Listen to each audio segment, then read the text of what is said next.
Senator Flanagan had mentioned, this is so important to protect the everyday people. And I'll give you a little bit of the specifics, which I think are important to understand situations where I think an employee would certainly have not only a personal conflict with this, but may have an issue because it clearly is in contravention to federal law.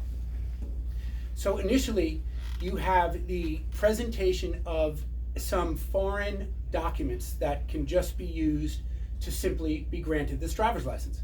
So when you think about a foreign passport, there is no underlying database, there's no specific way of determining whether or not that item is in fact real or a forgery. There simply may be, and we don't even have it in existence yet.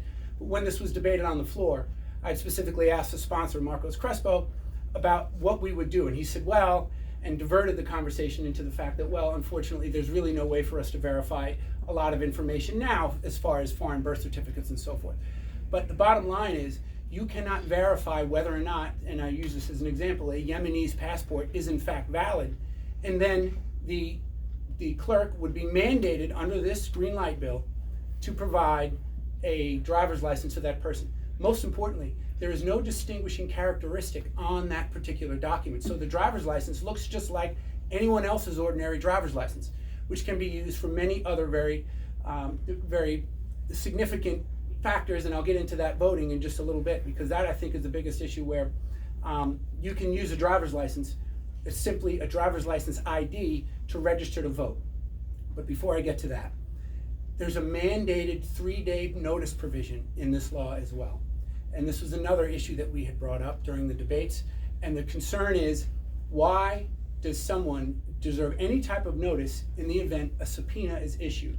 And it specifically reads that a subpoena by any immigration enforcement type agency, such as ICE or CBP, when they issue that subpoena, motor vehicle, not may, must provide 3 days notice to the license holder. And there's no other area of law or a situation where this is required, and there's no reason other than to flaunt or to divert the actual intent of law enforcement, to give the heads up to someone who is not a citizen that they're being sought, that their information is being sought. Lastly, regarding voting, and this is something that, and again, just as an aside, we're not talking about the overwhelming majority of people who are here illegally, that they may not necessarily have some bad intentions against this country, or to create otherwise turmoil that would not be in the furtherance of a normal livelihood. But there are loopholes that are so glaring that they need to be dealt with.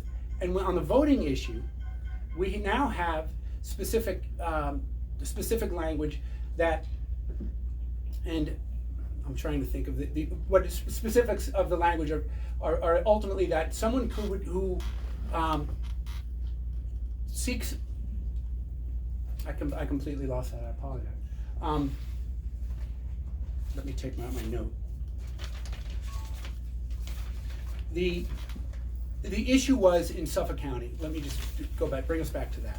Regarding the ability to vote and whether or not you obviously are a citizen, this was debated, and the sponsor had indicated that he had not, that no one would necessarily do this intentionally, that there was a big concern that the fact that we would suggest such a thing was inappropriate. However, our conference had received 61 affidavits from the Board of Elections. And these affidavits were by people who are non-citizens who were applying for citizenship. And during that application process, you're not allowed to be on any voter registration roll. So as a result, they now, at the very end of their application for citizenship, needed to indicate that they were to be removed or that they were not on any voter registration roll. So specifically, they would sign a sworn affidavit and send it to our Board of Elections and say, please remove me. 61 of those were obtained within just 24 hours. They were able to put their finger on that many. And those folks had voted several times in previous elections. So that these are all these issues that I think the far progressive left now has really infiltrated the governor and the majority, the respective majorities in both houses. And these are issues that are of very significant concern. And these are reasons why you're not only thwarting law enforcement, but for many other reasons, I believe that individual employees at motor vehicle would not want to actually issue the license, and otherwise they'd be subject to sanctions. So this legislation very smartly indemnifies them from any issues, and also from any sort of sanctions or removals from office, or otherwise being terminated, or otherwise dealt with adversely as a result of what is just simply compliance with federal law. So I thank you again, Senator. I thank you for allowing me to speak, and I pass it over to you. Gentlemen, thank you.